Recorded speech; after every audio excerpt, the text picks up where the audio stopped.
murakaza neza nshuti zacu dukunda, ni iby'agaciro kenshi kuba turi kumwe muri ya gahunda yacu ikundwa cyane intsinzi mu buzima, ikiganiro kigamije gufasha buri wese kugira ubuzima buzira umuze, buzira umunaniro kandi bushimishije, mugezweho nanjye Salama Niyonsenga. Nk'uko mubimenyereye, hano turavuga ku buzima bw'umubiri, ubw'umutima n'ubw'umwuka kugira ngo buri wese abeho ubuzima bufite intego, bushimishije kandi butanga icyizere.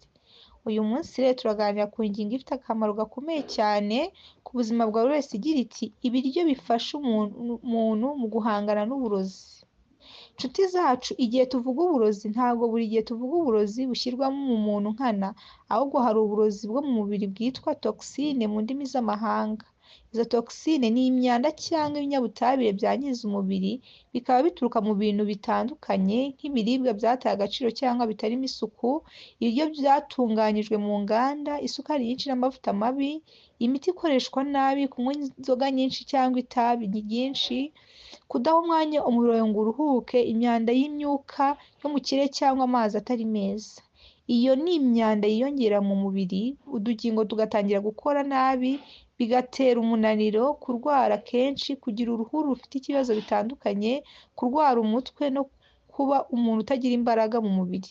Iyo bikomeje igihe kirekire bishobora gutera indwara zikomeye nk'umwijima, impyiko cyangwa se kanseri. Ibyo byose biterwa no ibyo byose bitwereka ko gusukura umubiri ari ingenzi cyane. Ibiribwa bifasha mu guhangana n'uburozi ni nk'umuti kamere cyangwa ni ikintu cy'ingenzi cyane. Uko umubiri usukura uburozi. Umubiri wacu ufite ibice byihariye bisukura uburozi, nk'umwijima wacu usukura amaraso uvanamo imyanda, nk'impyiko zisohora imyanda mu nkari, amara asohora imyanda iva mu biryo bitavuyemo intungamubiri, uruhu rusohora imyanda binyuze mu mwuka. Ibyuya by'umwuka wo guhumeka bifasha gusohora ibinyabutabire bibi muri twebwe, ariko kugira ngo ibice bikore neza bisaba ibiribwa bifasha gusukura no kurwanya uburozi. Ibyo biribwa bifasha mu guhangana n'uburozi, hano turasanga amazi meza. Amazi niwo muti wa mbere wo gusukura uburozi mu mubiri. Kunywa amazi menshi buri munsi bifasha impyiko gukora neza, bigasohora imyanda mu nkari, bigatuma amaraso asukurwa. Nka tangawizi ushobora kuyifata ukayishyira mu mazi ashyushye mu gitondo, bifasha umwijima n'amara. Imboga z'icyatsi kibisi nk'isombe, imiteja, dodo, epinari, brokoli ndetse n'ibindi, ibi bituma byongera isukura mu maraso, bigatuma imyanda y'uburozi isohoka mu maraso yawe. Hano turasanga imbuto zifite amazi menshi nk'indimu, pome, nanasi, orange, kokomba ndetse n'ibindi. Zifite vitamine C nyinshi z'ibinyabutabire bifasha umwijima gukora neza, bigakuraho uburozi mu maraso. Nk'urugero, indimu by'umwihariko ifasha cyane gusukura umwijima. Kunywa amazi ashyushye arimo indimu mu gitondo ni umuco mwiza. Hano turasanga amanda n'ubunyobwa ndetse n'amashaza bifite vitamine E ifasha uturemangingo gukorwa cyangwa kurwanya imyanda, bigasohora imyanda n'uburozi mu mubiri wawe no gusana ibyangiritse. Hano tuhasanga tangawizi. Ibiribwa byonyine bifite ubushobozi bwo gukuramo uburozi mu mubiri. Ushobora kubivanga mu cyayi cyawe mu gitondo cyangwa mu biryo byawe. Hano turasanga ibitunguru by'umweru cyangwa umutunguru w'umweru ufasha umwijima gukora neza, ukakuraho imyanda. Ufite ibintu byitwa sulfur compounds bifasha gusukura amaraso no kongera ingufu impyiko zawe zikagira imbaraga. Icyayi cy'icyatsi gifite ubushobozi kurwanya imyanda mu mubiri, gusukura utugingo. Hano turasanga amafi n'amavuta meza. Ibi ngibi bifasha umubiri kurwanya uburozi no kugabanya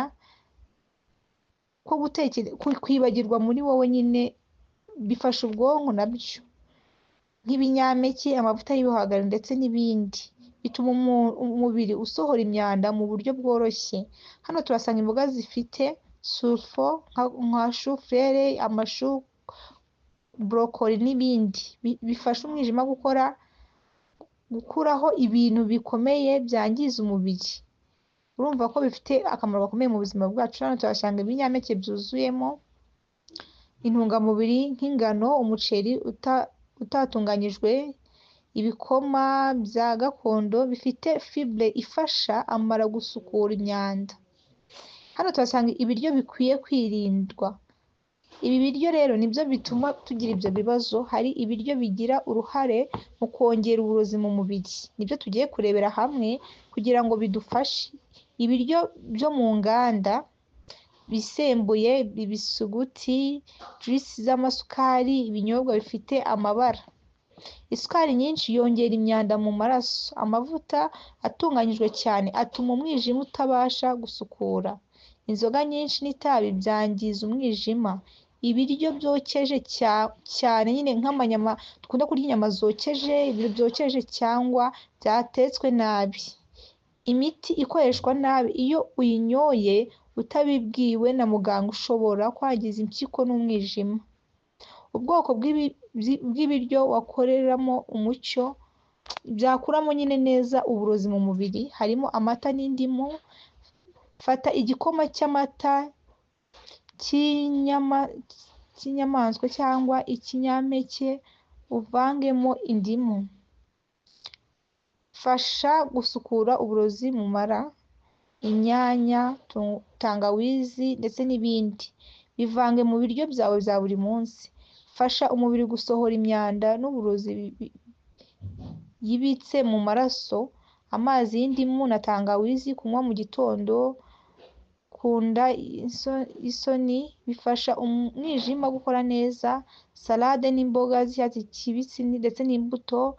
Fata brocoli, kokombure, karoti, pome n'amaronji. Bivange bitetse cyangwa ari bibisi, bitanga intungamubiri zifasha gusukura umubiri. Imico myiza yo gusukura umubiri: kunywa amazi nka litiro 2 ku munsi, gukora siporo buri munsi kugira ngo uhumeke neza, kuryama bihagije. Umubiri usukura uburozi igihe usinziriye, kwa kundi umuntu aba ashyizweyo umubiri nawo uri gukora. Kwirinda stress ituma umubiri ukora ibintu bitari byiza, umubiri ukagumana imyanda muri wowe. Guhumeka mu buryo bwo gutuza no gusenga.